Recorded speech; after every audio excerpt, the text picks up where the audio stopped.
Shalom, damai di hati, terpujilah Maha Besar Tuhan, karena kasih dan cintanya, sehingga kita bisa berjumpa lagi dengan sapaan berkat Jemaat Gemim Peniel Tuna Wawonasa. Dan seperti biasanya, ketika sudah berjumpa dengan sapaan berkat Jemaat Gemim Peniel Tuna Wawonasa, itu berarti kita akan mendengarkan suara Tuhan melalui kebenaran firman-Nya. Tetapi sebelum itu, mari kita meminta kekuatan dan topangan dari Tuhan. Kita berdoa. Ya Tuhan Allah, kembali lagi kami datang ke tahta-Mu yang suci dan kudus. Sebab kami sangat bersyukur kepadamu, karena Engkau yang telah mengadakan kami hingga sampai pada hari ini. Maka ketika pun kami boleh merasakan cinta kasih Tuhan dalam kehidupan kami, maka kami ingin terus hidup bersama dengan Tuhan. Oleh sebab itu, di kesempatan kali ini, kami ingin mendengarkan kebenaran firman Tuhan. Kami ingin mendengarkan suara-Mu melalui firman-Mu. Oleh sebab itu, kuasailah pikiran dan hati kami. Curahkanlah Roh Kudus-Mu Tuhan bagi kami semua, agar supaya Roh Kudus-Mu bekerja atas kami, sehingga firman yang akan dikumandangkan pada saat ini bisa menjangkau kami semua, dimanapun kami berada saat ini.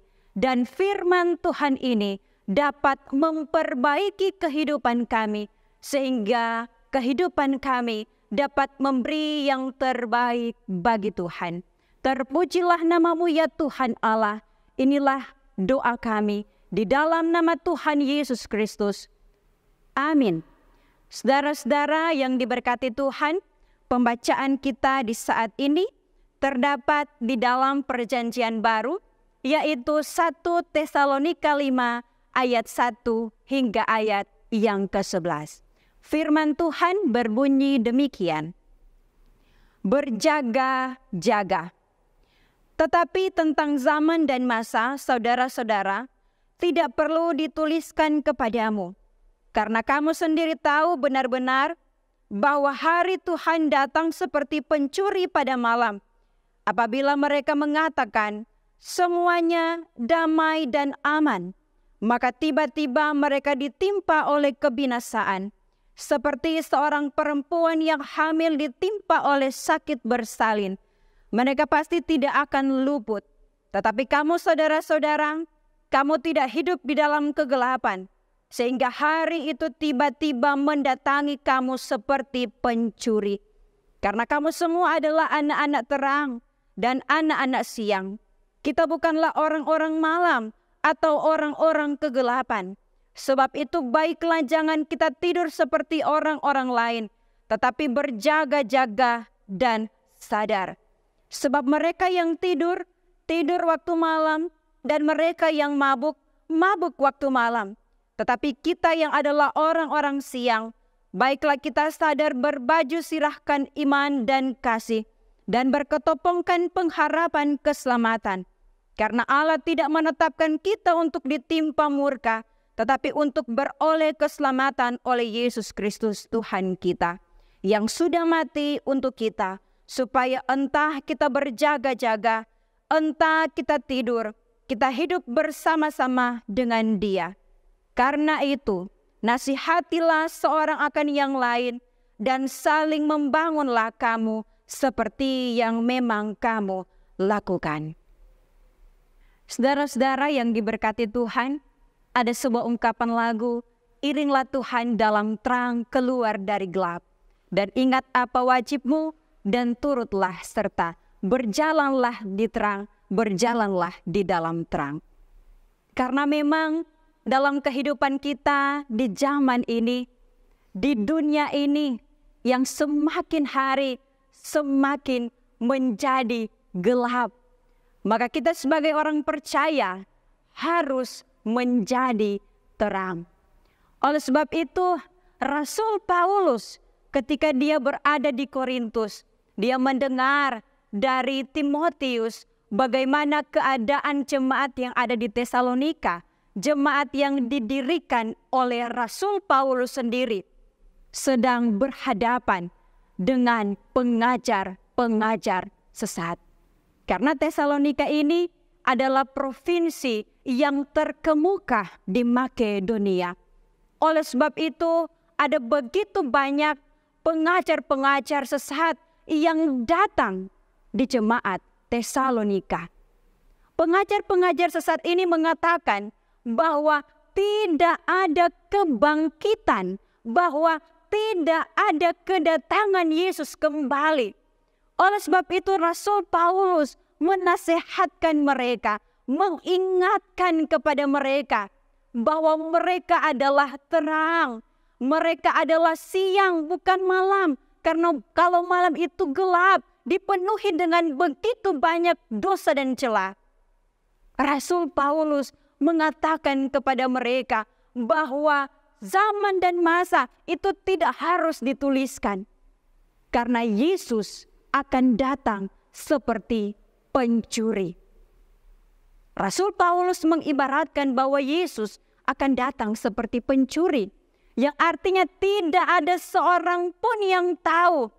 Maka oleh sebab itu saudara-saudara, jika ada yang mengatakan pendeta atau siapapun yang merasa dekat dengan Tuhan berkata bahwa Tuhan akan segera datang pada tanggal ini, bulan ini, jam ini. Firman Tuhan di saat ini mengatakan kepada kita, menekankan kepada kita bahwa tidak ada satu orang pun yang tahu kapan Tuhan akan datang. Saat-saat ini ada begitu banyak juga pengajar-pengajar sesat, nabi-nabi palsu yang datang. Bencana demi bencana datang menimpa kehidupan kita. Ada yang bertanya, apakah ini tanda dari akhir zaman? Dan kalau ada yang mengatakan iya, perkuatlah iman percayamu kepada Tuhan.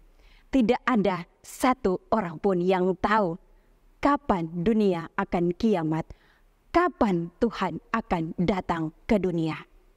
Tetapi saat ini firman Tuhan mau mengingatkan dan menegaskan kepada kita bahwa kita harus berjaga-jaga, kita harus waspada. Firman Tuhan mengatakan kita harus berbaju siarakan iman dan kasih, berkotopongkan pengharapan keselamatan. Artinya iman kita harus kuat, iman kita harus teguh kepada Tuhan. Jangan sampai iman kita goyah. Jangan sampai iblis masuk di dalam hati nurani kita yang mau mengatakan mana baik dan benar sehingga tidak bekerja dengan baik, dan hati nurani kita tidak akan bekerja mengatakan hal yang baik, mendatangkan hal yang baik, tetapi mendatangkan hal yang buruk. Mari saudara-saudaraku, dimanapun engkau berada saat ini, apapun pergumulanmu, karena dalam kehidupan ini ada begitu banyak pergumulan, ada begitu banyak permasalahan kehidupan yang bisa menjadi alasan utama kita untuk melakukan hal-hal yang tidak baik, untuk melakukan hal-hal yang berdosa di hadapan Tuhan. Mari, ketika ada pergumulan, ketika ada masalah, kita datang kepada Tuhan. Mari, jika ada pergumulan atau masalah, kita berdoa kepada Tuhan. Kita berserah kepada Tuhan. Karena kita berdoa, kita berserah kepada Tuhan. Tuhan yang akan menemukan kita. Ketika kita mencari Tuhan, maka Tuhan sendiri yang akan menolong dan menyertai kehidupan kita. Oleh sebab itu, jangan takut dan gentar menjalani kehidupan ini. Teruslah saling membangun, teruslah saling menasehati. Dan ketika ada yang mau membangun iman kita, menasehati kita, memperbaiki kehidupan kita, jangan sampai kita mengatakan, oh ngana sok-sok tahu, oh ngana sok-sok suci. Jangan saudara-saudara. Tetapi apapun yang kita dapati, apapun yang kita dengar, mari kita dengar itu dengan positif sambil berdoa kepada Tuhan. Berikan hikmat kepada saya agar supaya apapun yang saya dengar, apapun yang saya lihat, saya akan mengikuti jalan Tuhan, menjadi terang dimanapun saya pergi dan berada.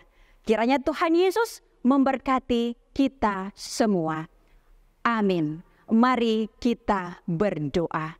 Ya Tuhan, saat ini kami sudah belajar bersama tentang kebenaran firman Tuhan, tentang kabar baik yang ingin menyadarkan kami bahwa ketika kami menjalani kehidupan ini, iman kami harus kuat, iman kami harus teguh, iman kami harus kokoh, sehingga kami dapat berjaga-jaga, berwaspada di tengah-tengah kami menjalani setiap proses kehidupan kami. Oleh sebab itu kami memohon kepadamu Tuhan, tolonglah kami, sertailah kami ketika kami harus menapaki jalan-jalan kehidupan kami yang mungkin banyak kerikil-kerikil, batu-batu yang tajam. Tetapi kami yakin dan percaya Engkau akan terus memberikan keselamatan kepada kami semua. Dan kami bisa menjadi terang bagi siapapun yang kami temui di dunia ini, sehingga kasih Kristus akan terpancar di dunia ini. Terpujilah namamu ya Tuhan.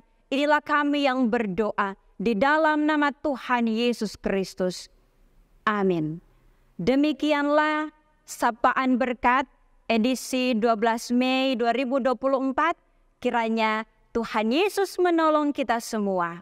Shalom, damai di hati.